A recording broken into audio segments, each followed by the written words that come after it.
Magandang araw sa inyong lahat at ito ang part 3 ng pag-apply natin kay Foodpanda. Kung bago ka nga lang pala sa aking YouTube channel, huwag mong kalimutan mag-subscribe at i-hit ang notification bell para updated ka pa sa aking mga future uploads. Simulan natin ang pag-apply. Una, kailangan natin pumunta sa description ng video na ito at i-click natin ang link kahit alin dito sa tatlo para ma-direct agad tayo sa site ng pag-applyan natin. Pagka-click natin sa link, click natin yung tatlong dot doon sa taas sa right side, gawing kanan, para mapunta tayo sa Chrome. Para in case na maback natin, hindi tayo magsisimula sa una. Ito yung bubungan kapag nabuksan na natin sa Chrome. Ayan, kung napapansin nyo, kailangan natin ng professional driver's license, NBA clearance, o kahit police clearance at TIN ID. Yan yung mahalaga. Lalo na kung motorcycle yung a-applyan mo. At kung bicycle naman ang a-applyan mo, kailangan mo lang ng NBI o PNP clearance at TIN ID. Yun lang. Tapos, baba lang tayo, scroll lang natin pataas. Ito yung mga sasagutan natin. Pipili lang tayo ng lungsod, ng mga sasakyan. Tapos, sasagutan lang natin yung pangalan, apelido, tapos yung contact number natin na pang-a-apply. Ito nga pala mga lalagay ko ay halimbawa lang to para may guide kayo kung ano yung mga isasagot natin. Ayan, kapag nasagutan na natin lahat, click lang natin yung oo at yung sumasang-ayon at click na natin yung submit para mapunta tayo sa next page. Ito yung unang bubungad sa atin, yung phase 1. Ayan, contract signing. Start lang natin yan, tapos kahit di na natin basahin yan, just click lang natin yung sa pagpindot ng submit. Check lang natin, tapos scroll pataas at submit. Ayan. Pagka-submit natin, susunod naman natin sasagutan yung document collection. Yan. Click lang natin yung start. Yan. Pagka-click natin ng start, ang bubungad naman sa atin, yung bago natin sagutan tong part na to, ito yung mga kailangan natin picturean para dire-diretso yung pagsagot natin. Unang-una, yung professional driver's license kung ang applyan mo ay motorcycle. Kundi naman ay TIN ID. Yan, picturean natin. Kahit sa motor, kailangan yan. Picture natin yung TIN ID natin. Susunod, yung ORCR ng motor. Kailangan malinaw yan. Tapos, yung vaccine card natin. Tapos, yung picture ng motor na kita yung plate number at kasama tayo doon sa picture. Tapos, kung bike naman, kailangan lang natin picture yung bike na kasama tayo. Yun lang, proceed na tayo. Click na natin yung start. Yan. Pagka-click natin yung start, ito agad yung bubungan sa document collection. Yan, yung welcome ka Panda. Yan, start lang natin.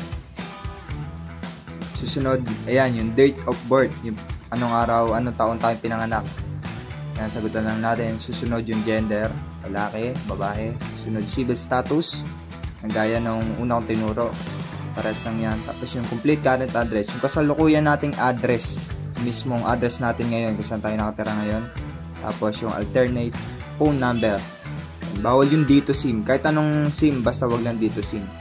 Susunod yan yung personal picture. Diyan natin kailangan yung yung 2x2 na white background para mas formal. Susunod natin yung sagutan dyan. Susunod yung pangalan ng emergency contact. Yung pangalan to hindi number. Susunod yung relationship natin sa emergency contact. Ilalagay lang natin kung tatay o father. Mas maganda English. Father, mother, siblings o your wife, ganun. Tapos susunod yung tax identification number, yung TIN number natin, diyan natin ilalagay.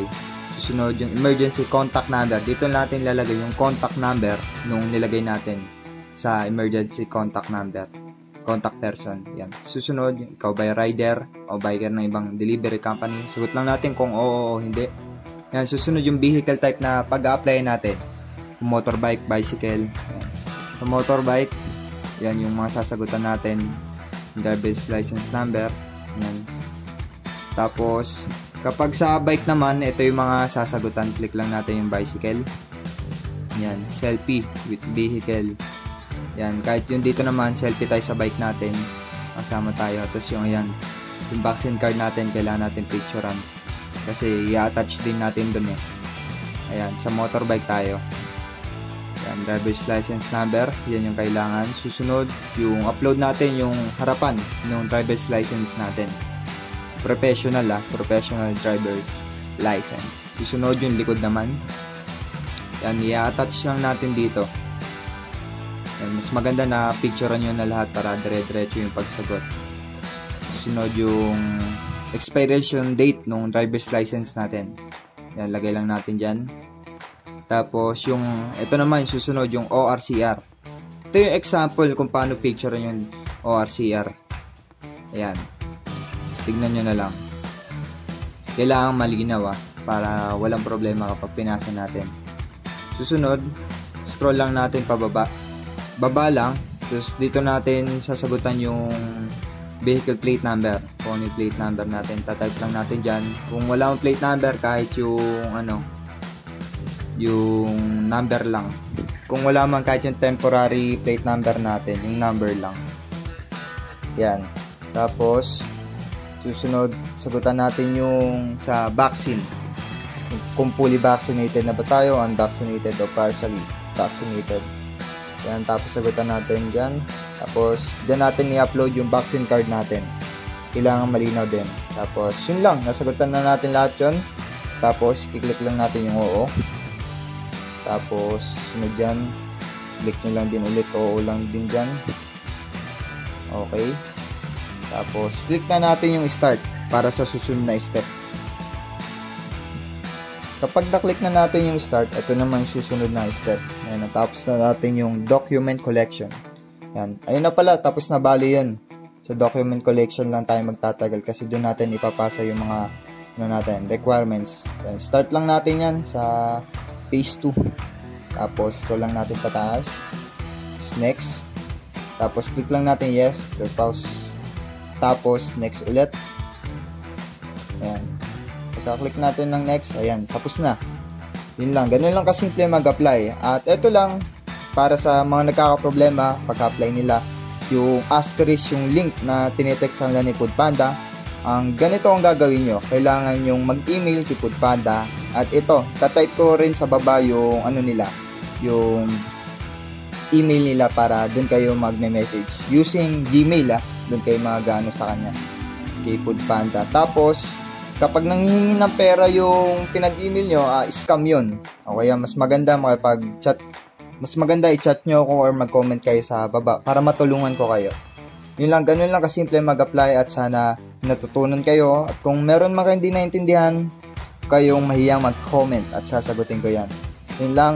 At kung bago ka lang ulit sa aking YouTube channel, huwag mong kalimutan mag-subscribe para updated ka pa sa mga susunod na videos. Yun lang, maraming salamat sa inyong lahat. Ride safe, mga idol.